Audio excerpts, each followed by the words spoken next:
구독, 좋아요, 댓글, 알람 설정은 저에게 큰 힘이 됩니다. 오늘도 이 목소리를 찾아주셔서 감사합니다. 오늘은 60일 새 여성분의 사연입니다. 이분의 이름은 가명으로 명희라 부르겠습니다. 20년 결혼이었습니다. 나쁜 남편은 아니었습니다. 적어도 저는 그렇게 생각했습니다. 가끔 화를 냈지만 손을 댄 적은 없었고 살림을 넉넉하게 해준 건 아니었지만 굶긴 적도 없었습니다. 그냥 평범한 가정이라고 생각했습니다. 그 20년이 한꺼번에 무너졌습니다. 10년 전 남편이 사라졌습니다. 사라졌다는 말이 맞습니다. 어느 날 아침에 나가더니 돌아오지 않았습니다. 처음엔 사고가 난 줄 알았습니다. 전화를 해도 받지 않고 직장에 연락해도 이미 퇴직한 뒤였고 경찰에 신고를 했더니 성인은 가출도 본인 선택이라고 했습니다. 그날 저녁 통장 잔고를 확인했습니다. 0원이었습니다. 적금, 예금, 퇴직금, 전세 보증금. 남편이 몇 달에 걸쳐 조금씩 빼놓은 거였습니다. 저는 그걸 몰랐습니다. 언니한테 말했더니 같이 울었습니다. 친구한테 말했더니 당장 찾아왔습니다. 그런데 위로를 받아도 통장 잔고는 그대로였습니다. 위로는 밥이 되지 않았습니다. 저는 그때 처음 알았습니다. 사람이 정말 힘들 때 필요한 건 공감이 아니라 방법이라는 걸. 울고 나서 다음에 뭘 해야 하는지 그걸 알아야 했습니다. 나중에 알았습니다. 직장 동료 여자였습니다. 그 여자도 이미 직장을 그만뒀고 둘이 지방으로 내려갔다는 소문이 들렸습니다. 아이가 둘이었습니다.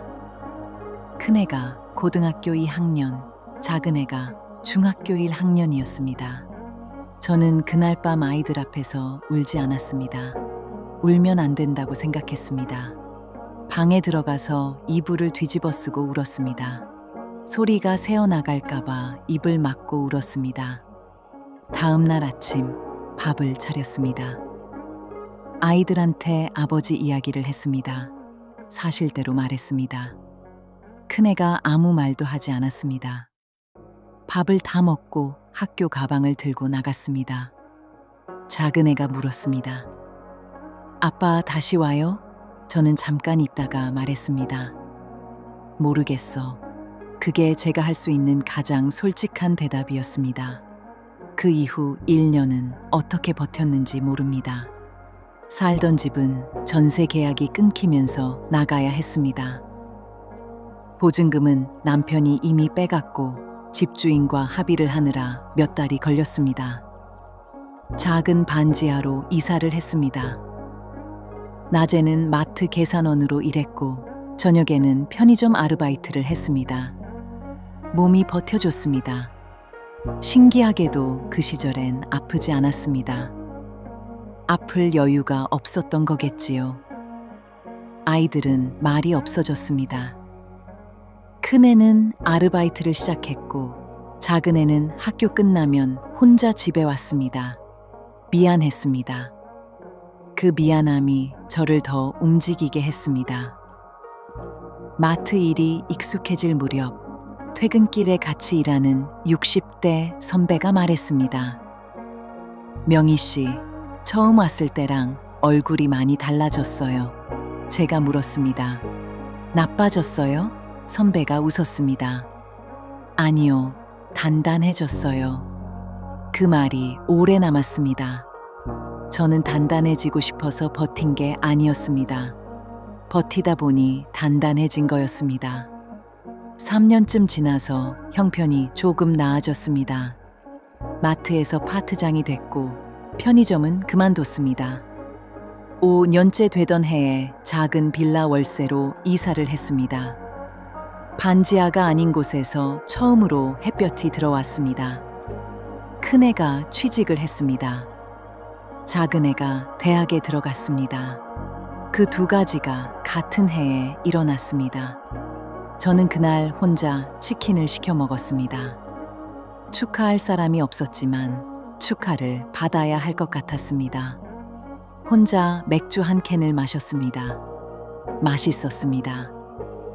큰애가 취직하던 날 저한테 전화를 했습니다. 엄마, 나 됐어요. 저는 잘 됐다고 했습니다. 전화를 끊고 나서 한참 울었습니다. 서러워서가 아니었습니다. 이 아이가 아버지 없이 여기까지 왔다는 게, 그리고 그 옆에 제가 있었다는 게, 그게 고마워서 울었습니다. 10년이 지난 올봄이었습니다.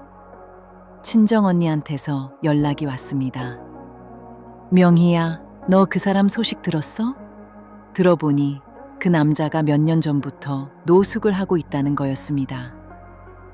같이 도망쳤던 여자는 진작에 떠났고 지방에서 사업인가 뭔가를 했다가 망했고 지금은 서울 어딘가에서 지내고 있다는 말을 누군가한테 들었다고요.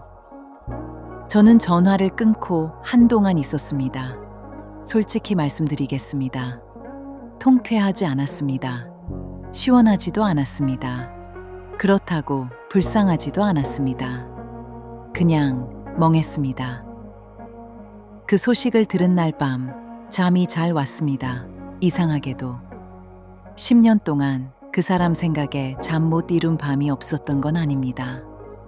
분하고 억울해서 새벽에 깬 날도 있었습니다. 그런데 그 소식을 들은 날은 오히려 조용했습니다. 끝났다는 느낌이었습니다. 무슨 결말이 났다는 게 아니라 그 사람이 내 삶에서 완전히 사라졌다는 느낌. 10년 전에 사라진 게 아니라 그날 비로소 사라진 것 같았습니다. 10년 동안 그 사람이 어떻게 됐을지 가끔 생각했습니다. 잘 살고 있으면 어쩌나 그게 더 억울하다 싶었습니다. 그런데 막상 그 소식을 들으니까 억울함이 풀리는 느낌도 아니었습니다. 10년이 지났기 때문이었습니다. 저는 그 10년 동안 너무 바빠서 그 사람을 미워할 시간도 많지 않았습니다. 밥을 차리고 일을 하고 아이들을 보고 잠들면 바로 꺼지는 날들이었으니까요. 그 사람은 제 10년에서 그렇게 큰 자리를 차지하고 있지 않았습니다. 전화를 끊고 나서 작은 애한테 연락이 왔습니다. 엄마, 오늘 저녁 같이 먹을까요? 저는 그냥 좋다고 했습니다. 저녁을 먹으면서 그 소식은 말하지 않았습니다. 말할 이유가 없었습니다. 우리 밥상에 그 사람이 있을 자리는 없었습니다. 인생에서 나쁜 일을 한 사람이 반드시 벌을 받는다고 생각하지 않습니다.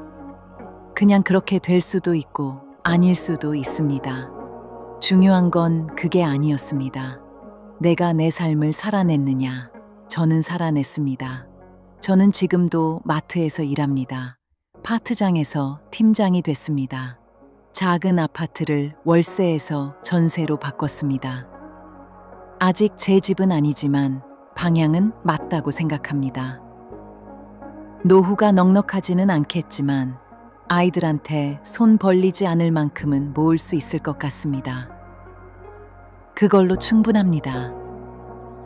명희 씨, 그 치킨 혼자 드셨던 날, 그날이 진짜 이긴 날이었습니다. 오늘 이야기는 여기서 마칩니다. 댓글로 여러분의 이야기도 나눠주세요. 사연도 기다리고 있습니다. 감사합니다.